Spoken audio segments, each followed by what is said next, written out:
Belakangan ini PPDB Jakarta menjadi sorotan publik lantaran banyak orang tua yang menjerit anak mereka tidak lolos dalam jalur zonasi PPDB tahun ajaran 2020-2021. Dinas Pendidikan Provinsi DKI Jakarta pun mengeluarkan kebijakan atau jalur PPDB Bina RW. Apa sebenarnya PPDB Bina RW dan seberapa efektif kebijakan ini mampu menyerap CPDB yang tidak lolos dalam jalur zonasi sebelumnya? Kita akan cari tahu bersama Jason Sambo. Silakan Jason.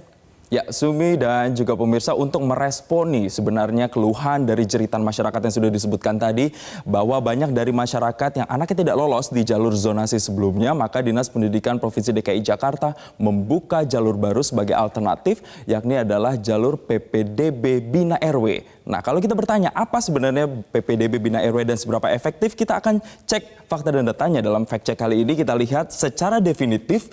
Menurut Kepala Dinas Pendidikan DKI Jakarta Nahdiana, yang ingin saya tekankan di sini pemirsa adalah jalur ini disediakan untuk CPDB yang berdomisili dalam RW yang sama dengan RW SMP atau SMA pilihan. Artinya di sini sudah saklek, sudah jelas bahwa CPDB hanya boleh memilih sekolah yang satu lokasi RW dengan domisili tempat tinggalnya. Dan aturan ini sudah direvisi dan termuat dalam surat keputusan Kadisdik nomor 670 tahun 2020 tentang perubahan keputusan Kadisdik nomor 501 tentang PPDB 2020-2021. Kita lihat sebenarnya apa saja yang menjadi persyaratan untuk para CPDB bisa ikut dalam program ini. Yang pertama, CPDB untuk yang ingin masuk ke jenjang SMP hanya boleh memilih satu sekolah SMP. Dan begitu pula dengan untuk tingkat SMA hanya boleh memilih satu peminatan dalam satu sekolah SMA. Ini tidak seperti jalur lainnya, seperti jalur prestasi misalnya, di mana para CPDB boleh memilih setidaknya 3 sekolah pilihan. Kemudian untuk pendaftarannya sendiri pemirsa sudah dilakukan pada hari Sabtu kemarin 4 Juli 2020 mulai pukul 00.01 hingga 16.00 waktu Indonesia Barat. Ternyata dari waktu yang disediakan ini juga menuai reaksi dari sejumlah orang tua karena dianggap waktu ini terlalu ketat, terlalu pendek, bahkan banyak dari mereka yang harus begadang untuk bisa mendaftarkan anaknya dalam program ini. Dan untuk mereka yang sudah lolos dalam program PPDB Bina RW ini sendiri juga diwajibkan untuk lapor diri. Hari ini deadline-nya adalah pukul 16.00 waktu Indonesia Barat. Kita lihat bagaimana dengan ketentuan seleksinya, mekanismenya seperti apa. Seleksi dilakukan pemirsa berdasarkan usia. Artinya kalau kita ambil analogi misalnya satu sekolah SMPA di RW 1 misalnya, ada 20 kursi atau 20 kuota yang dibuka. Namun jumlah pendaftarnya mencapai 30. Artinya dari 30 pendaftar ini nantinya akan screening berdasarkan usia yang paling tua hingga ke usia yang lebih muda. Dan jika ditemukan CPDB berusia yang sama, sistem seleksinya akan sedikit berbeda pemirsa, berdasarkan waktu mendaftar. Artinya ketika ada satu peserta dengan peserta yang lain yang usianya sama, akan dilihat siapa yang lebih cepat mendaftar. Yang lebih cepat mendaftar artinya punya kesempatan lebih besar untuk bisa lolos dalam jalur ini. Kemudian yang terakhir, jalur zonasi tidak akan memangkas kuota jalur lainnya. Kalau kita tahu di jalur lainnya seperti jalur prestasi ini kuotanya juga sudah tetap tidak mengalami pengurangan, ada sekitar 25% untuk jenjang SMP dan SMA, 20% untuk CPDB dari wilayah Jakarta dan 5% sisanya dari luar DKI Jakarta. Sementara untuk jenjang SMK ini jumlahnya juga lebih besar lagi pemirsa, 55% untuk 50% dari Jakarta dan 5% sisanya dari luar Jakarta. Yang menjadi perhitungan berikutnya adalah bagaimana dengan probability-nya atau kemungkinan dari CPDB ini bisa lolos jalur PPDB RW ini. Kita lihat menurut catatan di seluruh wilayah DKI Jakarta ini hanya ada 2.700 RW. Namun dari 2.700 RW tersebut pemirsa tidak semuanya memiliki sekolah pilihan baik SMP maupun SMA. Tercatat hanya 115 RW yang bisa memanfaatkan jalur PPDB RW ini. Artinya kita bisa melihat di sini bahwa persebaran sekolah ini tidak merata kalau kita klasifikasikan berdasarkan RW. Apalagi juga karakteristik kepadatan penduduk di setiap RW di DKI Jakarta ini juga berbeda-beda pemirsa.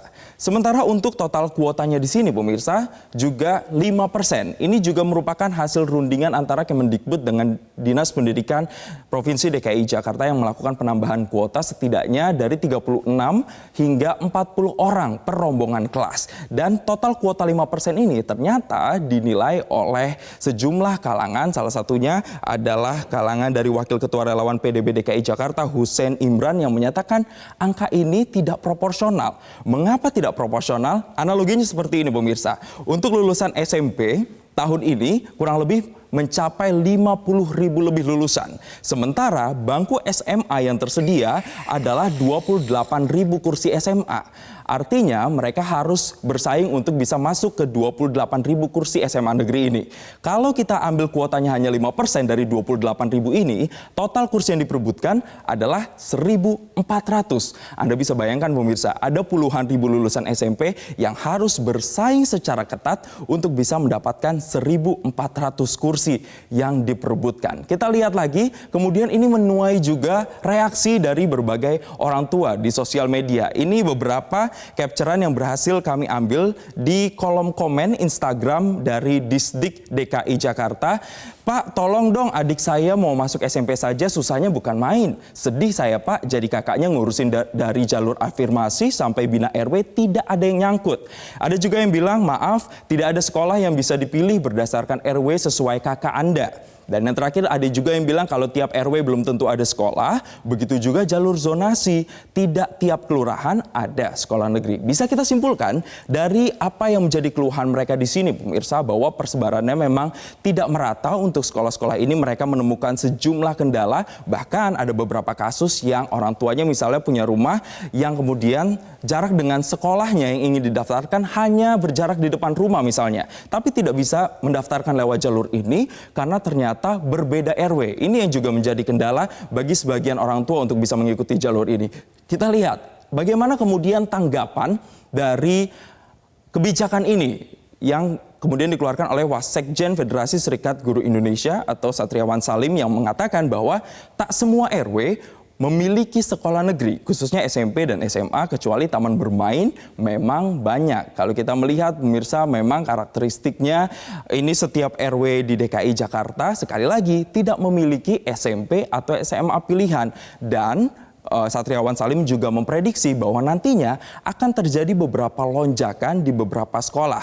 Dan ini juga menimbulkan potensi sedikit ketidakadilan pemirsa. Ketidakadilan buat siapa? Buat CPDB yang tinggal atau berdomisili di RW yang tidak memiliki pilihan SMA atau SMP. Tidak hanya Federasi Serikat Guru Indonesia yang kemudian menilai kebijakan ini kurang proporsional, kemudian dari Ombudsman yang ingin saya tekankan di sini adalah sosialisasinya minim dan waktunya juga mepet. Artinya di sini pemirsa antara pemerintah dan juga masyarakat harus mengejarkan lagi, menyamakan lagi pemahaman terkait apa sebenarnya zonasi atau sistem zonasi yang dilakukan kemarin agar kesalahan atau kisruh seperti ini tidak dilakukan di tahun-tahun berikutnya.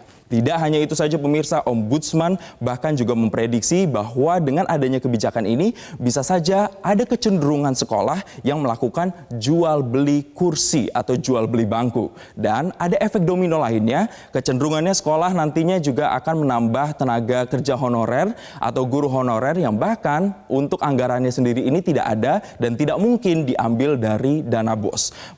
Serikat Guru Indonesia bahkan juga sudah mengusulkan atau pernah menyuarakan agar untuk bisa jangka panjang Pemprov DKI Jakarta melakukan pembangunan sejumlah sekolah negeri untuk bisa mengatasi permasalahan ini. Namun pemirsa, itu adalah berbagai masukan yang sudah diberikan. Tapi kalau kita lihat pertanyaan yang ada di depan mata saat ini adalah bagaimana dengan nasib mereka CPDB yang sudah tidak lolos dari jalur zonasi, jalur prestasi maupun juga jalur bina RW. Apakah dengan masuk ke sekolah swasta khususnya bagi mereka yang ekonomi kelas menengah ke bawah ini benar-benar bisa menjadi solusi?